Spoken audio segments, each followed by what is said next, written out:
What is up, you guys? I'm trying to do more of these videos, but I just woke up and I'm tired. Hi, Jeffrey. So today, before I go to work, which I'm already a little bit behind, but I wanted to do a quick video and just touch on something that I think is important, which is how do you handle when somebody repackages a commonly expressed myth by saying it differently? And so what I mean is that, there's 5 or 6 arguments that people have against veganism.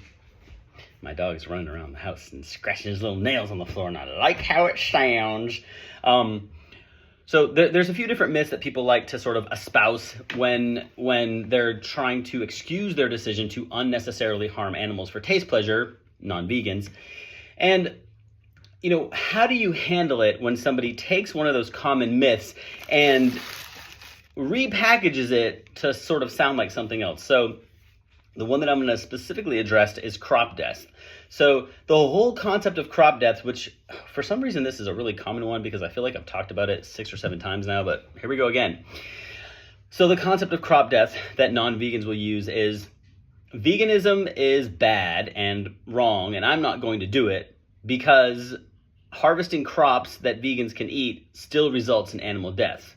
And so the response to that is always, you're right, animals and insects, and unfortunately people sometimes die. Those machines are heavy and people do get harmed and killed by them.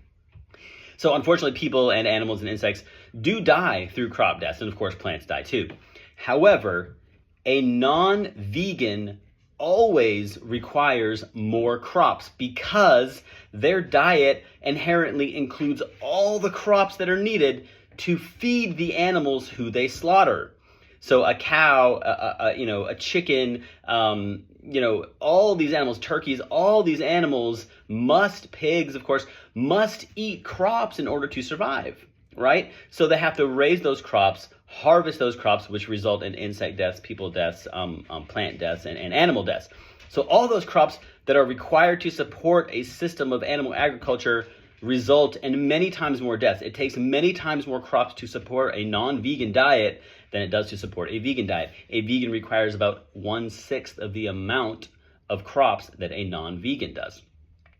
So that's to clarify that myth. So what happens when somebody takes one of those common myths and twists it around or repackages it to attempt to make it sound like another argument?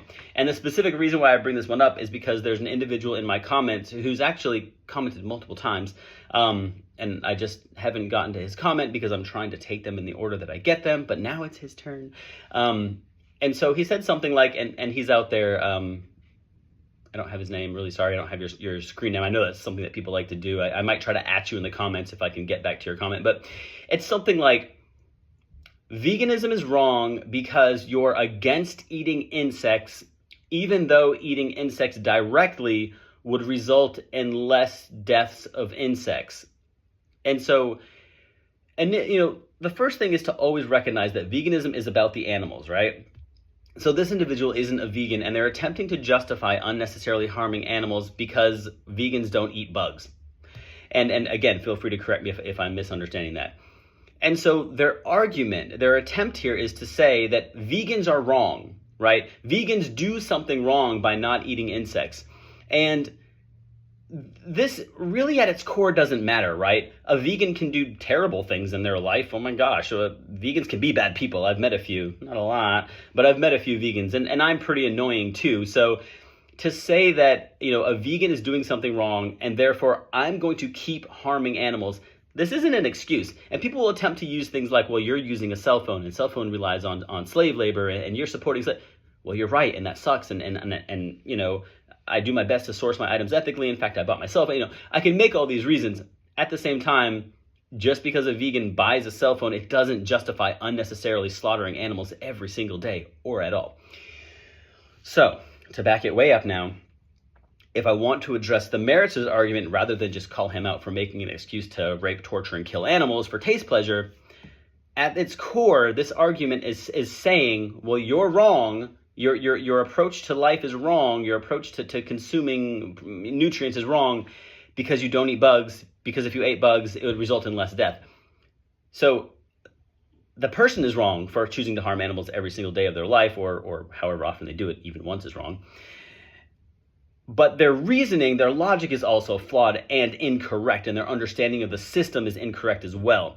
So understanding that this is just a crop death argument repackaged to sort of be a little more sensational by talking about eating bugs. So if I want to address the merits and the logic and the facts of this particular argument, I say, well, you're right. Generally, vegans don't eat bugs because we are against any unnecessary killing.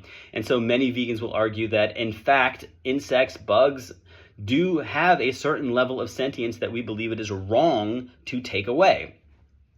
And so if we consider that eating bugs, a plate full of bugs would be, how many thousands of lives, individual little bug lives that we're taking away to consume, which we are inherently against unnecessary killing. Set that aside if you just think bugs don't matter, and some vegans don't, right? So setting that aside, we also look at the fact that what are those insects going to eat? Crops. So again, this is just a crop death myth. If we use insects to consume and get nutrients from, or the person specifically mentioned protein because non-vegans have this weird boner for protein, which, by the way, I get about 250 grams of protein very easily every single day as a vegan. If we use those insects and eat them, we have to feed them crops, which will, of course, guess what? Result in many times more crop deaths, many times more death of people. So this is just a crop death argument repackaged. And so my point here is to always be aware of what those arguments are. There are 8 or 9 or 5 or 6, I don't know. I need to sit down and make your specific list here, but there's only a few arguments that non-vegans, people who choose to harm animals unnecessarily for food, come back to over and over and over again, like a dog eating its own vomit. And it's when you're aware of what those arguments are, when you're aware of what those myths are, and most importantly, when you are aware of the facts that disprove those statements, right? I am aware that in order to raise insects for food, we would have to feed them crops, which would result in many times more deaths of insects, bugs, people, animals. That's how you respond to those if you want to get into the actual facts.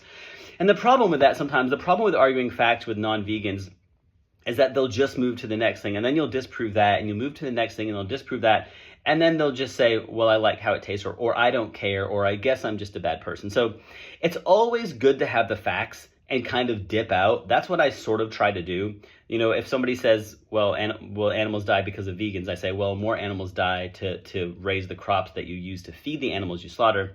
And sometimes I'll change the subject after I make my point, because you'll go through the whole list of them, coming up with all the excuses, and you'll give them all the facts. And sometimes it doesn't go anywhere. And oftentimes just providing them with the facts to sort of challenge their initial belief is beneficial. So the bottom line here, kind of rambly, it's early, and my brain isn't really functioning just yet. But the bottom line here is that be aware of the arguments, be aware of the protein myth, be aware of the B12 myth, be aware of the crop death myth, be aware of the biblical myths, be aware of all of these things, be aware of the whole taste pleasure comment, be aware of the concept of humane meat and how it's not correct. Be aware of all of that. Be aware of it. And be, tuned in enough to recognize when somebody is repackaging a common myth and attempting to sensationalize it by using a different example, like eating bugs. So that is it, you guys. If anybody else has something else that they want me to address, or another commonly held myth, or something that they seem to continually hear as an argument against not harming animals, let me know. I'll try to address it. And I'm going to continue working through the comments that I've received on my videos and try to give you all good responses for this. I hope you all have a good day. And keep being vegan, keep being strong. Always, always, always speak up for the animals every chance you get. Do not back down. Do not equivocate. Be heard. All right.